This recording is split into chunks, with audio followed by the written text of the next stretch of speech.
Assalamualaikum warahmatullahi wabarakatuh. Hai semuanya, perkenalkan kami dari grup I. Di sini kami akan mempresentasikan hasil diskusi kami yang berjudul Kerajinan sebagai bahan baku cangkang kapsul pengganti gelatin untuk masyarakat Indonesia. Dan berikut adalah anggota tim kami yang terdiri dari Rizka Amelia Bahari, Ahmad Fauzan, Sylvia Priani, dan Gesti Widiarani.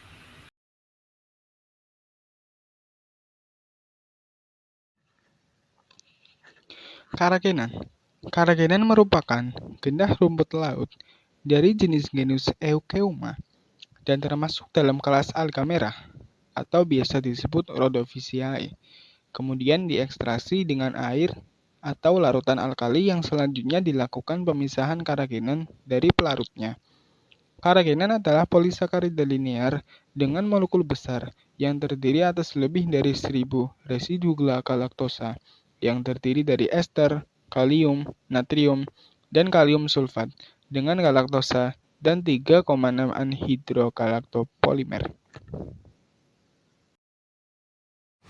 Kelimpahan karakenan di Indonesia. Sebagian besar wilayah Indonesia merupakan perairan yang berpotensi menghasilkan hasil laut yang cukup besar. Salah satunya yaitu rumput laut yang memiliki nilai ekonomis yang tinggi. Rumput laut tersebut dapat menghasilkan karakenan.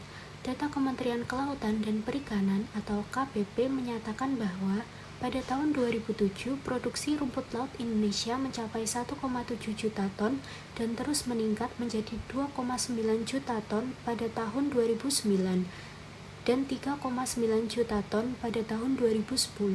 Sedangkan untuk jumlah produksi karakenan di Indonesia pada tahun 2007 sebesar 17.000 ton atau 20% total kapasitas produksi karakenan dunia mencapai 84.700 ton.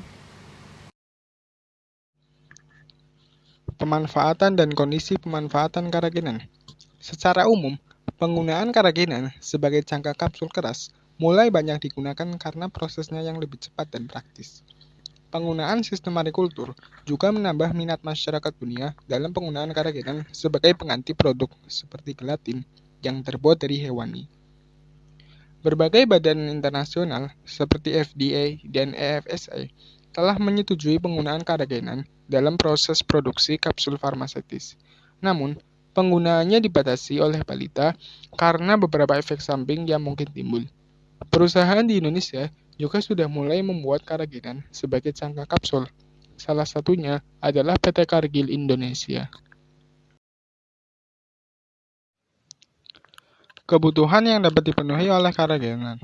Karakenan bisa digunakan dalam pemenuhan cangkang kapsul yang terbuat dari gelatin, baik secara hard shell kapsul ataupun soft shell kapsul.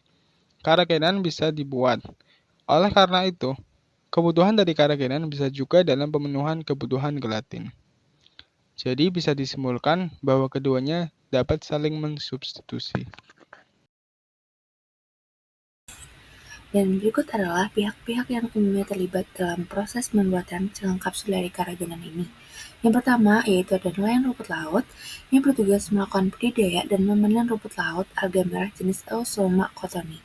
Yang kedua ada produsen kerajinan yang bertugas melakukan ekstraksi untuk mendapatkan kerajinan. Kemudian yang ketiga ada pabrik pembuatan kapsul. Pabrik atau produsen kapsul yang menghasilkan cangkang kapsul menggunakan kerajinan serta pihak yang menyediakan mesin dan peralatan yang digunakan dalam proses produksi cangkang kapsul. Ini termasuk mesin pencampuran, mesin cetak kapsul, dan peralatan lainnya. Kemudian yang keempat yaitu pemasok bahan pendukung. Pemasok bahan pendukung seperti pewarna, pengental, dan bahan tambahan lain yang mungkin diperlukan untuk meningkatkan kualitas atau karakteristik cangkang kapsul. Kemudian yang kelima, perusahaan farmasi. Perusahaan yang membutuhkan kapsul sebagai wadah untuk produk farmasi atau nutraceutical mereka. Kemudian yang keenam ada distributor dan retail. Ini merupakan pihak-pihak yang terlibat dalam proses distribusi dan penjualan cangkang kapsul ke pelanggan akhir atau perusahaan yang membutuhkan produk tersebut. Timeline pemanfaatan karakenan sebagai cangkang kapsul pengganti gelatin. Yang pertama, budidaya rumput laut. Pada umumnya, rumput laut siap dipanen pada umur 1,5 sampai 2 bulan setelah tanam.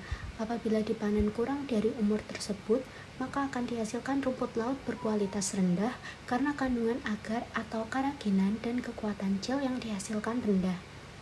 Yang kedua, pengeringan dan perendaman rumput laut. Dilakukan pengeringan rumput laut di bawah sinar matahari sampai kering, kemudian direndam rumput laut dengan larutan KOH untuk menambahkan sifat gelling pada produk karagenan selama 24 jam. Dilanjutkan dengan pemanasan pada suhu 60 derajat Celcius selama 30 menit. Proses ini memakan waktu sekitar 3 hari. Yang ketiga, ekstraksi karagenan. Proses ekstraksi dilakukan selama 1 jam pada suhu 80-90 derajat Celcius. Hasil dari proses ekstraksi dihasilkan filtrat yang berisi karagenan dan air. Yang keempat, presipitasi. Proses presipitasi dilakukan dengan menambahkan alkohol teknis 96% pada filtrat campuran sebanyak 3:1. Hasil presipitasi disaring dengan menggunakan kain saring sehingga didapatkan karagenan basah. Gel karagenan dipanaskan selama 30 menit pada suhu 80-90 derajat Celcius untuk menguapkan alkohol yang bercampur dengan karagenan. Yang kelima, pengaringan dan penepungan. Karagenan basah dituang pada nampan dan dijemur di bawah terik matahari selama kurang lebih 1 hari. Karagenan yang sudah kering diambil dan ditepungkan dengan cara ditumbuk maupun di blender. Yang keenam, pembuatan cangkang kapsul. Karagenan yang sudah dibuat larutan film dituang ke dalam dipping bath. Pencetakan dilakukan pada suhu 60-70 derajat Celcius dengan mencelupkan dipping pen selama 3 detik. Selanjutnya, dipping pen dikeringkan dengan menggunakan mesin pengaring cangkang kapsul selama kurang lebih 2 jam. Setelah kering, kapsul dilepaskan dari dipping pen. Yang ketujuh, pencetakan lapisan film karagenan. Pencetakan film dilakukan dengan menuang film suhu 60-70 derajat Celcius di atas lembar akrilik. Kemudian, film dikeringkan di suhu ruang dengan bantuan angin selama 4-5 jam. Setelah kering, film disimpan dalam klip plastik sebelum dilakukan pengujian. Yang kedelapan, evaluasi cangkang kapsul karagenan. Evaluasi cangkang kapsul meliputi uji organoleptis, analisis spesifikasi, uji waktu hancur, uji kadar air, dan uji higroskopisitas. Keunggulan cangkang kapsul karagenan yaitu 1. Harga relatif lebih murah. Cangkang kapsul dari bahan baku karagenan memiliki harga yang relatif lebih murah dibanding cangkang kapsul berbahan dasar gelatin karena karagenan berasal dari kekayaan laut dan memiliki jumlah yang cukup melimpah. 2. Bersifat non-toksik dan halal. Karagenan berasal dari bahan nabati atau non-animal, sehingga dapat digunakan sebagai alternatif pengganti gelatin yang sudah terjamin kehalalannya. Dan yang terakhir yaitu dapat diproduksi dalam jumlah yang besar. Kekayaan rumput laut di pesisir pantai Indonesia sangat melimpah dan bersifat renewable atau dapat diperbarui, sehingga memiliki potensi untuk memproduksi cangkang kapsul karagenan dalam jumlah yang besar. Cangkang kapsul karagenan memiliki potensi yang besar untuk dikembangkan sebagai alternatif pengganti cangkang kapsul gelatin. Di samping mempunyai harga produksi yang lebih murah dibanding cangkang kapsul gelatin, cangkang kapsul karagenan juga terjamin kehalalannya karena berbahan dasar dari rumput laut pesisir pantai Indonesia. Berikut adalah daftar pustaka yang kami gunakan. Terima kasih atas perhatiannya. Sekian dari kelompok kami. Kurang lebihnya mohon maaf. Wassalamualaikum warahmatullahi wabarakatuh.